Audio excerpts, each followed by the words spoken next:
Today's event is a Google Shopping Masterclass.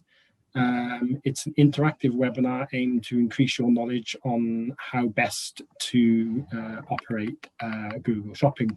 So without further ado, I'm going to introduce our panelists today. So we've got quite a wide range of experience here.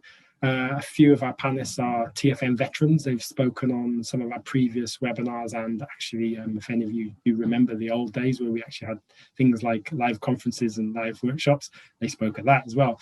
So first up, we have Kevin Ward, who's Director of UK Partnerships at Klarna. I think most of you should or will know who Klarna are. Secondly, we have Liam Patterson, who is the CEO of Bidnamic.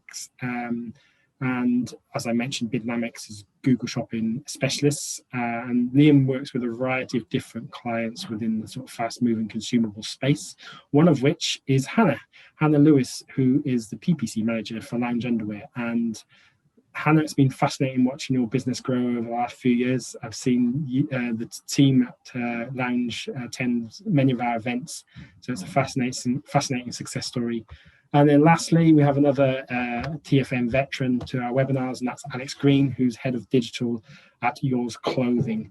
Alex's CV is pretty extensive and has some good experience within the whole e-commerce sphere. So I'm looking forward to hearing Alex's thoughts on today's topics.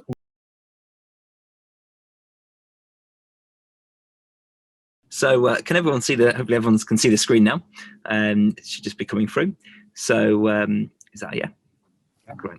So yeah, so what are Bidnamic and what do we do? So all we do is Google Shopping. So we're absolute experts at this channel, and we support hundreds of retailers with Google Shopping. And we typically get the call when clients have challenges with Google Shopping. And what we very frequently hear, which hopefully might resonate with some of you, or hopefully you won't, hopefully you're already acing it, is that profitability can be a real challenge of Google Shopping. So to get volume, it's a cost per click model, so you're paying for every click that's coming through. So if you want to go and increase your budgets, maybe double or triple your spend to get that volume coming through, the only way to do that is to bid more for every single click that's coming through. So that can really drain the profitability out of campaigns, which is very challenging. The second challenge that companies come to us with is growth. So simply that they've got great profitability from the campaigns that are running, but they're really struggling to get that momentum, to get that growth, whether it's year on year, month on month, whether they've got some really fast growing goals as well, then that can often be a challenge to deploy that budget without losing the profitability and continuing that month on month growth as well. And thirdly, we often hear around time, that it's going to be a very time intensive channel. You know, we've got to analyze the results, we've got to change the bids, we've got to see what that impact is on the volume, on the profitability, on the spend. So it's a very, very time intensive channel for some businesses, and you know, often an area where they feel they lack that expertise. So that's with one of those three challenges, that's when we get the call and when we come in and assist the business. And we're really proud that we're working now in our third year as a business. We're a team of 70. Our team is full of PhD researchers, developers. So we've actually built a software platform which fully manages all the complexities of Google Shopping. So it understands the data and it sets the right bids to really optimize the efficiency and profitability of Google Shopping. And we're also really proud of the success stories. So we're working with Lounge and Chili's, which were notably the first and second fastest growing business according to the Sunday Times Fast Track 100. So a huge accolade to the team at Lounge and Chili's. And obviously it's great to be supporting the two fastest growing businesses in the UK. We also work internationally. So we work with very well-known brands like Volcom. We work with specialists, retailers like Nailers, who've just been acquired by JD Sports. We also work with marketplaces as well, like Garmentry, which are a luxury fashion brand. So we work right across the scope, from low cost, fast fashion, right the way through to premium luxury. We work from single brand retailers like Chili's, like Lounge, right the way through to multi-brand retailers as well. So yeah, so that's what we bring, a lot of expertise to overcoming those challenges, and we do it through a digital first approach. So through our technology, the Bidnamic platform, which takes that control. So hopefully that gives a bit of insight, and I'm really excited to hear from the panelists and everyone who's been at that coal face of Google Shopping. So with that, I'll hand back to Dale and the team. because it's, when we think about the slide I just had up, which are the common reasons we hear, it's actually the top three here. You know, achieving ROI and profitability, which is really challenging with Google Shopping for a lot of retailers. Secondly was the growth, and third was the time that it actually takes as a channel to manage. So it's really interesting that I think it's even in the order that it was on the slide. So yeah. But also there's you know, converting traffic, which I think could be a really interesting topic to go into, because it's absolutely, you know, it ties through to the ROI. Is that you need to get that ROI and profit and the growth, you've got to be getting traffic which is relevant, which is then going to convert to sales. So I'm interested on hearing everyone's experience there. Yeah, certainly. So I think it doesn't work because you've got to bring together multiple disciplines of a business. So first of all, you've got the product range itself. So it has to be a product range where people are going to Google or they're going to marketplaces and actively searching for these products. So sometimes we find retailers that have got such amazing, innovative new products, but people don't know about them. They don't know about the brands. They don't know about the use case for it. Whereas really they need to use a channel like influencers maybe, or you know, or PR to get that word out. So first of all, it's only tapping into the existing volume of people searching for what they sell. So firstly, they've got to have a product range where there's existing demand.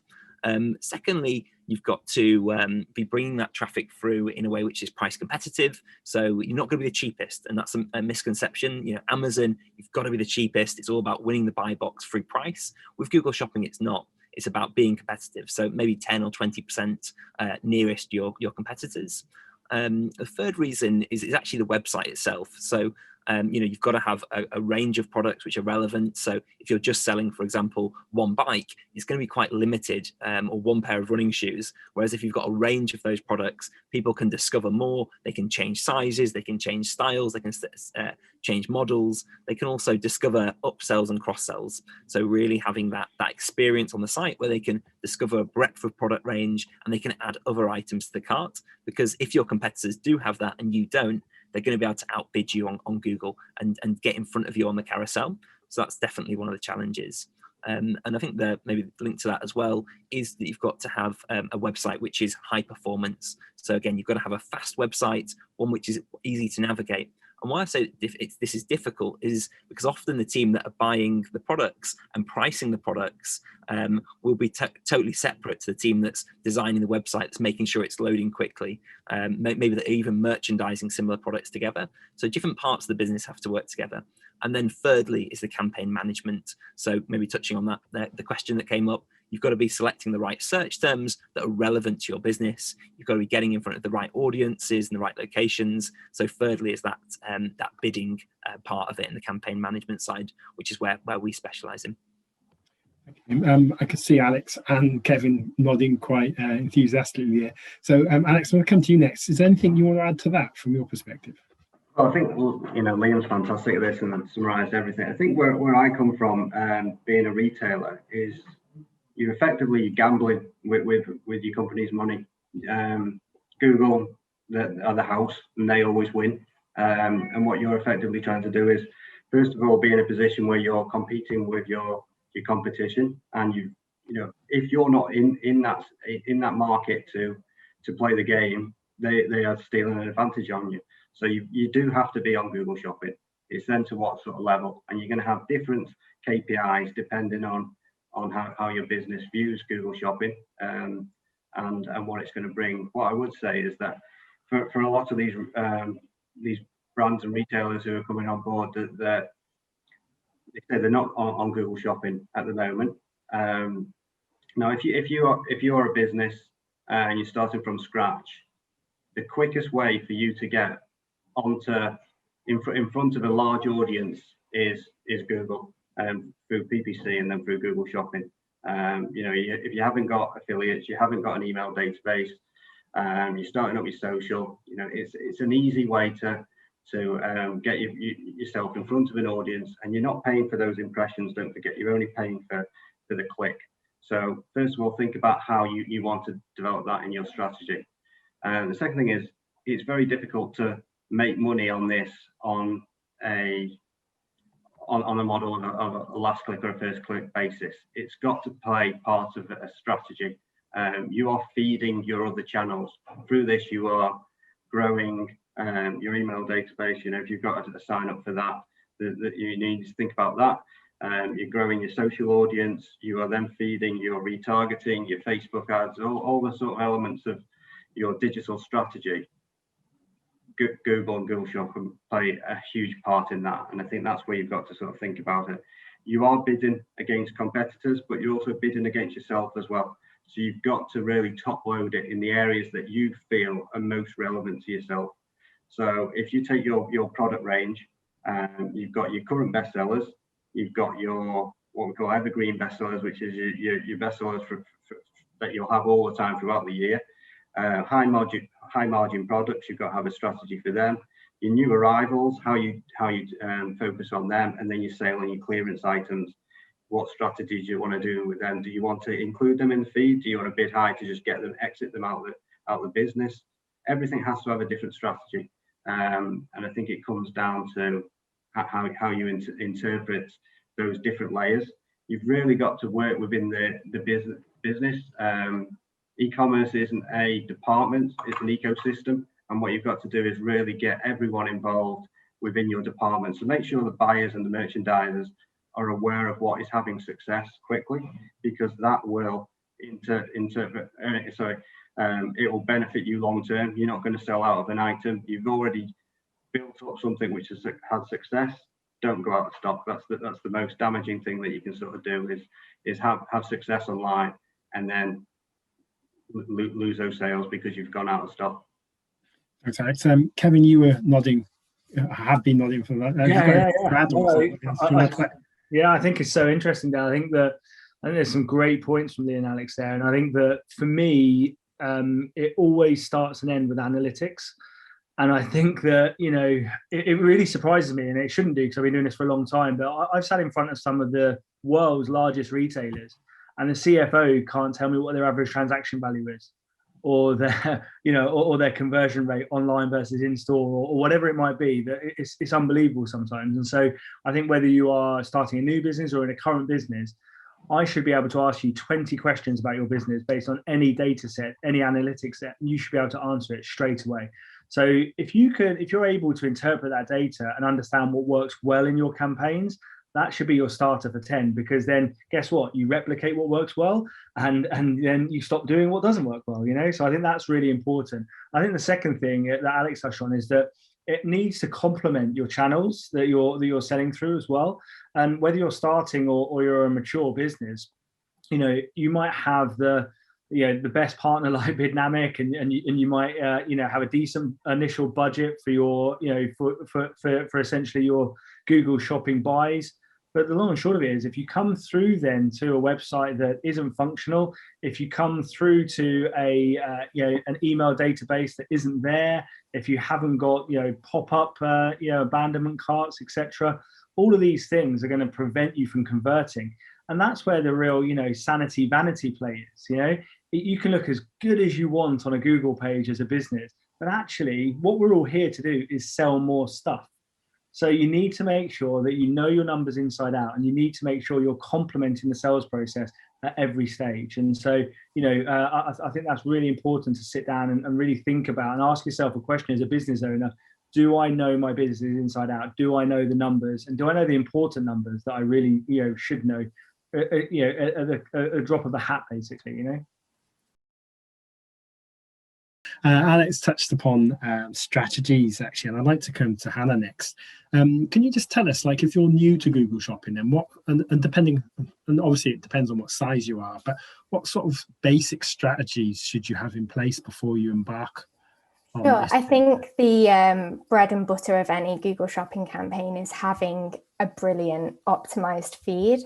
I think you can't really go anywhere unless you have that. That's how you grow, and that's how you even get started. So obviously you have a feed in place, but it's making sure that the different attributes are filled in to help the Google algorithm. So the color, material, optimizing those product titles, that's going to be how you can appear for more search terms and essentially grow. But then as you develop, so as you have that great foundation, then you need to start looking into other ways that you can keep growing. For example, like looking into attribution and where it sits within the funnel and where it sits within the business, really making sure that, you know, you're aware of that Google Shopping might not always be that revenue driver for you. It really depends on the search term and the intent, but making sure that you can actually read that data and make great decisions based off it. And like Alex touched on, if you're not in that space, your competitor is. So it's making sure that, yeah, as a whole, you're achieving your company objectives whilst making the most of that Google Shopping space. And then on top of that, it's layering those technologies like such as Bidnamic, having that AI, making sure that you're paying the right amount on your CPCs, making sure that you're not overpaying or that you're dropping out of the auction at all. So it's all these things kind of layer on top of each other to help that strategy first begin and to help you develop and grow. And can I just ask, if you were involved in this for a smaller business compared to a larger end, would the strategy change at all? No, I would take what I've just said, but on a smaller scale. I mean, that feed is essential no matter what size business. It really is. There's no doubt about that. But then having the strategy, making sure that no matter what size business you are, you understand where it sits in the funnel. You might, if you're a smaller business, you might not be getting those really high intent brand searches, and you might find that you're sitting more alongside like more generic. So it's understanding that they're your like traffic drivers, and that they might not convert at high ROI. They might not be your revenue drivers, but it's really essential to be in that place. Thank you. You touched upon optimization there. Liam, when I come to you next, tell us a little bit what sort of technologies you should consider in order to manage and optimize your campaigns. And I might come to Kevin after you. Can you just elaborate on that? What sort of technologies are out there? Yeah, absolutely. So in terms of the optimization of Google Shopping, so there's, as Hannah mentioned, it starts with the feed. So the feed is where you're putting in your product information. So it's your titles, your descriptions, and there's a lot of great out-of-the-box feed tools, which can be free. So on platforms like Shopify and Shopify Plus, they've got channels where you can build your feed. So it doesn't have to be an expensive partner. There are some very expensive partners, which obviously bring even more for those larger advanced retailers. But it can be as simple as generating that feed, and just want to make sure that it's got all the information in there. So there's different tech partners that can do that. Then the second part of it is, I'd say it's almost your own experience. So making sure you're getting someone who can help guide you, whether that's an agency, whether that's a partner like ourselves, or your own in-house team, on knowing some of the points Alex touched on there. You know, what are the top brands and top products that should be your top sellers this time of year?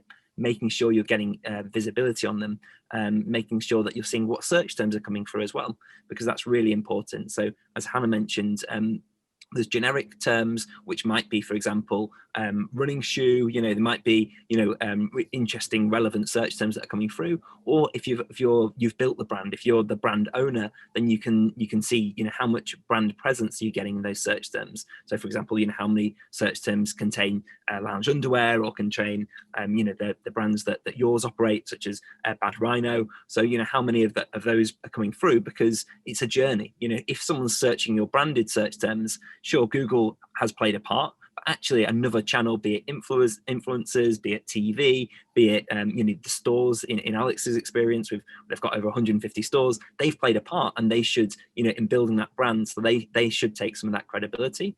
And then from understanding the search terms, are they generic search terms, or that could go to any retailer and you've really got to fight for, or are they ones that are branded that you've already should be getting maybe through organic and could get through organic, so non-paid? Then putting the right strategy for those. So where do you want to put your budget?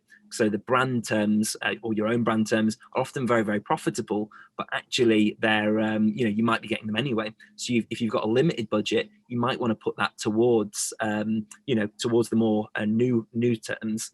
And then from our own technology, we see what we classify search terms as awareness terms, consideration terms, and purchase terms. So that could be, in the example of running shoes, it could be someone literally just typing in running shoes, could be someone typing in the brand, so Adidas, and a color or a size, and then the purchase term be right at the bottom of the funnel would be a really, really long tail, very descriptive term where they might have the exact model number. So Supernova, Adidas, men's, size 10. So for those purchase terms, what we've seen across the hundreds of clients that we work with is that these purchase terms, when the customer is further through their buying journey, they've maybe been into store, then they research, maybe they've copy pasted from another website and put into Google because it's unavailable on that website, or they're not sure it's price competitive, or it's a slow delivery time, they're ready to buy. So if you've got a limited marketing budget, you really want to try and put it towards these purchase terms to get the most bang for your buck from Google Shopping.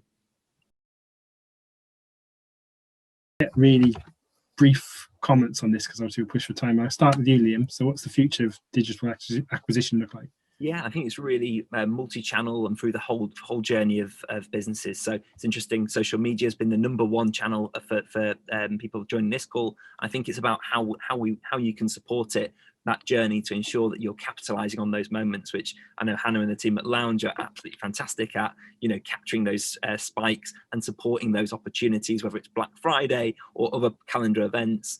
So I think it's really a holistic multi-channel view. Kevin, future of digital acquisition, just if you could just do in a quick line, because obviously you push the time. Yeah, it's all about partnerships. So enter into world-class partnerships with partners who can elevate your brand. That's the key to life, in my opinion. Brilliant. Alex?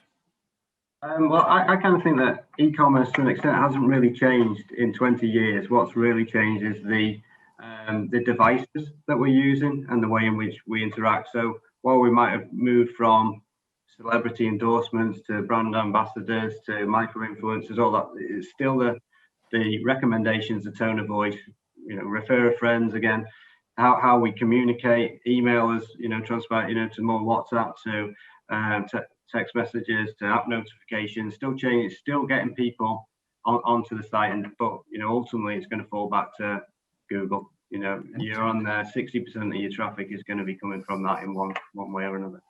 And then Hannah, lastly, so what's your thoughts on the future of digital acquisition? Yeah, so I think tools like platforms like Google are going to become more and more automated. So it's just about kind of being transparent, understanding like your customers, understanding all the search terms coming through, which is going to then shape like the future of digital acquisition, and using other tools out there as well as on top of Google to get that transparency as you move forward.